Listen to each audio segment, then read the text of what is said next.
Hello दोस्तों, नमस्कार। क्या हाल है? आइए जानते हैं आज की यूपी की 25 अति महत्वपूर्ण खबरों को सिर्फ 10 मिनट में, जो सीधे आपके काम की और आपके जानने लायक होने वाली है। तो चलिए बिना देर किए खबरों की इस जबरदस्त बुलेटिन में आगे बढ़ते हैं। लेकिन उससे पहले जो लोग इस चैनल को सब्सक्राइब नहीं किए वो जरूर करें और साथ में इस वीडियो को किस जिले, किस ब्लॉक से देख रहे हैं ये बताना ना भूले। अगला अपडेट देखिए। देश भर में इंडस्ट्रियल डीजल की कीमतों को लेकर एक बड़ा बदलाव देखने को मिला है, जहां हाल ही में दामों में बढ़ोतरी की गई है। इस बढ़ोतरी का सीधा असर उद्योगों और ट्रांसपोर्ट सेक्टर पर पड़ने वाला है, क्योंकि इंडस्ट्रियल डीजल का इस्तेमाल बड़े स्तर पर किया जाता है। बताया जा रहा है कि अंतर्राष्ट्रीय बाजार में कच्चे तेल की कीमतों में उतार चढ़ाव के कारण यह फैसला लिया गया है। इससे पहले भी कई बार डीजल की कीमतों में बदलाव किया जा चुका है, जिससे महंगाई पर असर देखने को मिलता रहा है। अब विशेषज्ञों का मानना है कि इस बढ़ोतरी से प्रोडक्शन कॉस्ट बढ़ सकती है, जिसका असर आम लोगों तक भी पहुंच सकता है। और वहीं राशन कार्ड धारकों के लिए सरकार की तरफ से एक राहत भरी खबर सामने आई है, जिसमें अप्रैल महीने में 3 गुना अनाज देने की घोषणा की गई है। इस फैसले के तहत लाभार्थियों को पहले की तुलना में अधिक गेहूं और चावल उपलब्ध कराया जाएगा। सरकार का उद्देश्य गरीब और जरूरतमंद परिवारों को महंगाई के दौर में राहत देना है, ताकि उनकी रोजमर्रा की जरूरतें पूरी हो सकें। इस योजना का लाभ देश के करोड़ों राशन कार्ड धारकों को मिलने वाला है, जो सार्वजनिक वितरण प्रणाली से जुड़े हुए हैं। पहले भी सरकार समय समय पर अतिरिक्त अनाज देने की घोषणा करती रही है, खासकर त्योहारों या विशेष परिस्थितियों में। अब इस फैसले से गरीब वर्ग के लोगों को बड़ी राहत मिलने की उम्मीद जताई जा रही है। चलिए अगला अपडेट देखिए। उत्तर प्रदेश में शिक्षक बनने की तैयारी कर रहे अभ्यर्थियों के लिए एक महत्वपूर्ण अपडेट सामने आया है, जहां यूपीटीईटी परीक्षा के लिए आवेदन प्रक्रिया 27 मार्च से शुरू होने जा रही है। ये परीक्षा प्राथमिक और उच्च प्राथमिक स्तर के शिक्षकों की भर्ती के लिए आयोजित की जाती है। हर साल लाखों उम्मीदवार इस परीक्षा में शामिल होते हैं और लंबे समय से आवेदन तिथि का इंतजार कर रहे थे। शिक्षा विभाग द्वारा जारी जानकारी के अनुसार आवेदन ऑनलाइन माध्यम से ही स्वीकार किए जाएंगे। इससे पहले पिछली परीक्षा में भी बड़ी संख्या में अभ्यर्थियों ने भाग लिया था, जिससे प्रतियोगिता काफी कड़ी रही थी। अब नए आवेदन शुरू होने से उम्मीदवारों के बीच एक बार फिर तैयारी को लेकर उत्साह बढ़ गया है। और एक और बड़ा अपडेट, दिल्ली से बिहार के बीच इलेक्ट्रिक बस सेवा शुरू करने की तैयारी की जा रही है, जिससे यात्रियों को सस्ती और पर्यावरण के अनुकूल यात्रा का विकल्प मिलेगा। ये बस सेवा बड़ी ई सुविधा के साथ इंटरस्टेट रूट पर चलाई जाएगी, जिससे लंबी दूरी का सफर आरामदायक हो सकेगा। सरकार का उद्देश्य प्रदूषण को कम करना और इलेक्ट्रिक वाहनों को बढ़ावा देना है। दिल्ली में पहले से ही इलेक्ट्रिक बसों का संचालन हो रहा है, जिसे अब दूसरे राज्यों तक विस्तारित किया जा रहा है। इस नई सेवा से यात्रियों को डीजल बसों की तुलना में कम किराए पर यात्रा करने का मौका मिल सकता है। अब माना जा रहा है कि यह पहल आने वाले समय में पब्लिक ट्रांसपोर्ट सिस्टम में बड़ा बदलाव ला सकती है। राइट, तो चलिए आगे बढ़े, एक और अपडेट देखें। दोस्तों, अंतर्राष्ट्रीय स्तर पर एक बड़ी खबर सामने आई है, जहां ईरान द्वारा भारतीय जहाजों को होर्मुज जलमरुमध्य से सुरक्षित मार्ग देने की संभावना जताई जा रही है। यह क्षेत्र वैश्विक तेल सप्लाई के लिए बेहद महत्वपूर्ण माना जाता है, जहां से बड़ी मात्रा में कच्चा तेल गुजरता है। रिपोर्ट्स के अनुसार यदि यह सुरक्षित कॉरिडोर बनता है तो भारत को तेल आपूर्ति में राहत मिल सकती है। पिछले कुछ समय से इस क्षेत्र में तनाव की स्थिति बनी हुई थी, जिससे व्यापार और शिपिंग पर असर पड़ा था। भारत के लिए यह मार्ग बेहद अहम है, क्योंकि देश अपनी ऊर्जा जरूरतों के लिए बड़े पैमाने पर आयात करता है। अब इस संभावित फैसले से न केवल व्यापार को मजबूती मिलेगी, बल्कि वैश्विक बाजार में भी स्थिरता आने की उम्मीद जताई जा रही है। चलिए दोस्तों, अगला अपडेट देखिए। उत्तर प्रदेश के महोबा जिले में सतर्कता टीम ने स्वास्थ्य विभाग के एक क्लर्क को रिश्वत लेते हुए रंगे हाथों पकड़ लिया, जहां आरोपी लगातार माफी की गुहार लगाता रहा। कार्रवाई के दौरान क्लर्क को टीम ने मौके से ही हिरासत में ले लिया और पूरे घटनाक्रम का वीडियो भी सामने आया है। बताया जा रहा है कि आरोपी लंबे समय से कार्यालय में फाइलों के बदले पैसे मांगने के आरोपों में घिरा हुआ था। इससे पहले भी विभाग में भ्रष्टाचार की शिकायतें मिलती रही थी, लेकिन इस बार ठोस सबूत के साथ कार्रवाई की गई। सतर्कता टीम ने आरोपी के खिलाफ कानूनी प्रक्रिया शुरू कर दी है और मामले की गहन जांच जारी है। इस कार्रवाई के बाद विभाग में हड़कंप मच गया है और अन्य कर्मचारियों में भी डर का माहौल देखने को मिल रहा है। और वहीं सुप्रीम कोर्ट के न्यायाधीश ने मुख्य चुनाव आयुक्त की नियुक्ति से जुड़े मामले की सुनवाई से खुद को अलग कर लिया है, जिससे इस केस में नया मोड़ आ गया है। न्यायाधीश ने यह फैसला व्यक्तिगत कारणों का हवाला देते हुए लिया, हालांकि उन्होंने विस्तृत कारण सार्वजनिक नहीं किए। यह मामला देश में चुनाव आयोग की नियुक्ति प्रक्रिया को लेकर काफी समय से चर्चा में बना हुआ है। पहले भी इस विषय पर कई संवैधानिक बहसें हो चुकी हैं और पारदर्शिता को लेकर सवाल उठते रहे हैं। अब इस मामले की सुनवाई किसी अन्य पीठ द्वारा की जाएगी, जिससे आगे की प्रक्रिया प्रभावित हो सकती है। इस निर्णय के बाद राजनीतिक और कानूनी हलकों में नई चर्चा शुरू हो गई है। चलिए अगला अपडेट देखिए। अंतर्राष्ट्रीय तनाव के बीच भारत में पेट्रोल की कीमतों में बढ़ोतरी देखने को मिली है, जहां प्रति लीटर 2 रुपये तक की वृद्धि की गई है। ये बढ़ोतरी सरकारी तेल कंपनी द्वारा की गई है, जिससे आम जनता पर सीधा असर पड़ेगा। दरअसल अमेरिका और ईरान के बीच बढ़ते तनाव के कारण कच्चे तेल की कीमतों में उछाल आया है। पिछले कुछ दिनों से वैश्विक बाजार में तेल की कीमतों में लगातार उतार चढ़ाव बना हुआ था। अब इसका असर घरेलू बाजार में भी दिखाई देने लगा है और आने वाले दिनों में और बदलाव संभव हैं। इस बढ़ोतरी से परिवहन और रोजमर्रा के खर्चों पर अतिरिक्त दबाव पड़ने की आशंका है। और एक और बड़ा अपडेट, दिल्ली के इंदिरा गांधी अंतर्राष्ट्रीय हवाई अड्डे पर एक यात्री ने सुरक्षा कर्मियों की सलाह को नजरअंदाज किया और ऑटो चालक के झांसे में आकर ठगी का शिकार हो गया। यात्री को सीआईएसएफ कर्मियों ने पहले ही अधिक किराया मांगने वाले चालकों से सावधान रहने की चेतावनी दी थी। इसके बावजूद उसने बाहर जाकर एक ऑटो लिया, जहां चालक ने उससे तय किराए से कहीं ज्यादा पैसे वसूल लिए। ऐसी घटनाएं पहले भी सामने आती रही हैं, जहां यात्रियों को एयरपोर्ट के बाहर ठगी का सामना करना पड़ा है। प्रशासन लगातार यात्रियों को अधिकृत सेवाओं का उपयोग करने की सलाह देता रहा है। इस घटना के बाद एक बार फिर यात्रियों को सतर्क रहने की जरूरत पर जोर दिया गया है।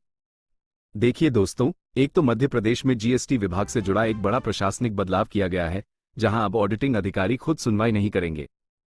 नई व्यवस्था के तहत सुनवाई की जिम्मेदारी अलग अधिकारियों को सौंपी जाएगी ताकि पारदर्शिता बढ़ाई जा सके। इस बदलाव का उद्देश्य प्रक्रिया को निष्पक्ष बनाना और हितों के टकराव को रोकना है। पहले ऑडिट करने वाला अधिकारी ही सुनवाई भी करता था, जिससे कई बार सवाल उठते थे। सरकार ने इस व्यवस्था को सुधारने के लिए ये कदम उठाया है, जिससे टैक्स प्रणाली अधिक विश्वसनीय बने। इस फैसले से व्यापारियों को भी राहत मिलने की उम्मीद जताई जा रही है।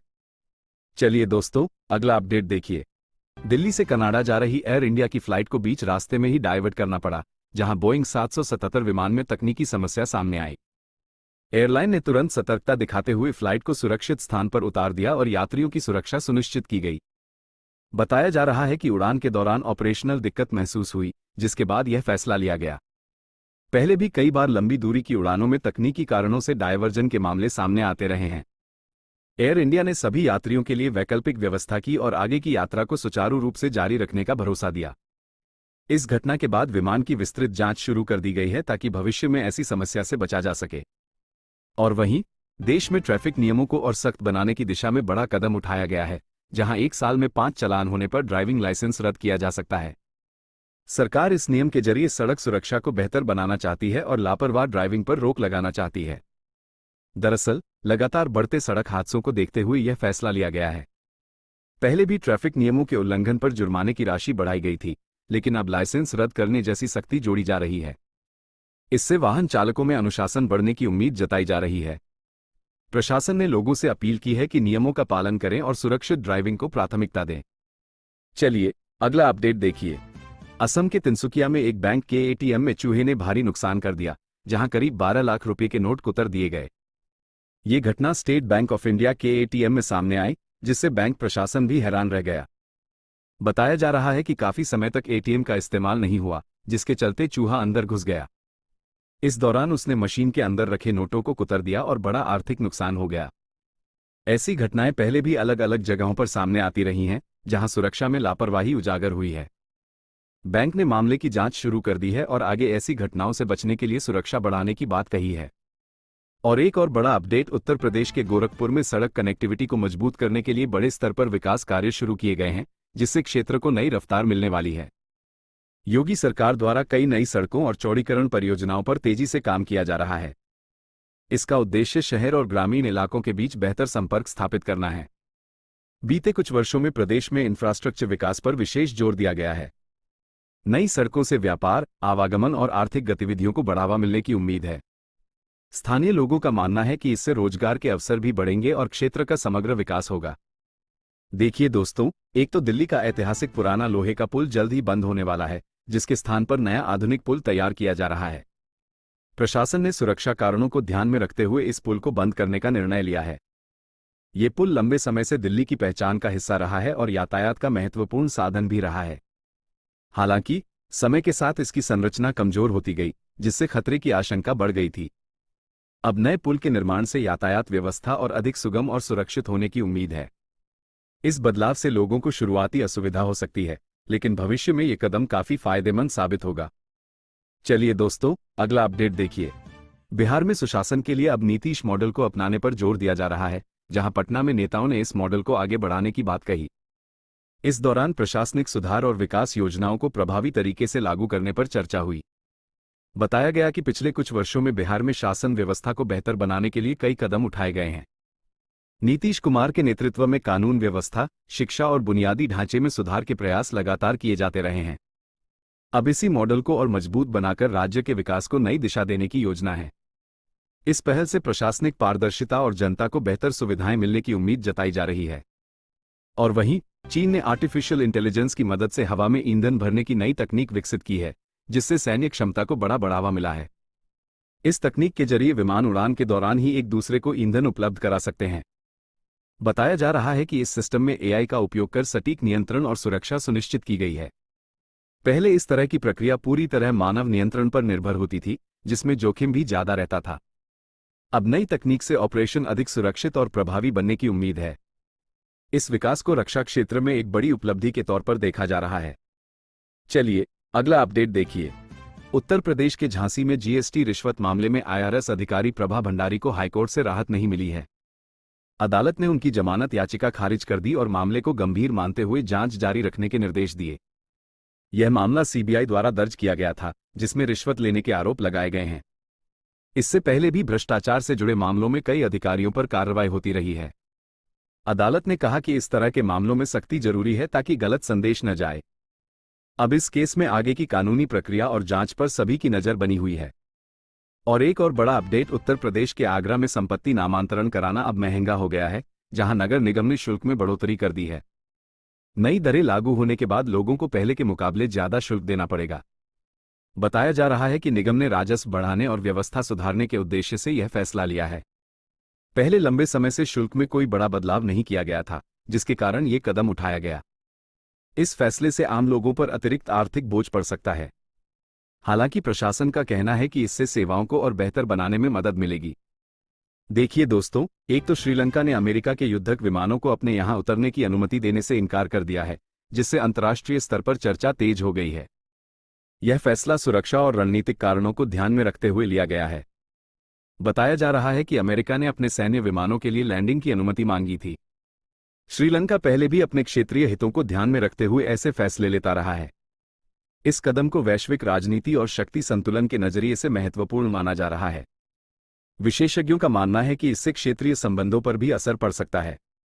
क्या आप चाहेंगे कि मैं इन खबरों को न्यूज एंकर के पढ़ने के लिए उचित पॉज और इंटोनेशन के साथ व्यवस्थित कर दूं?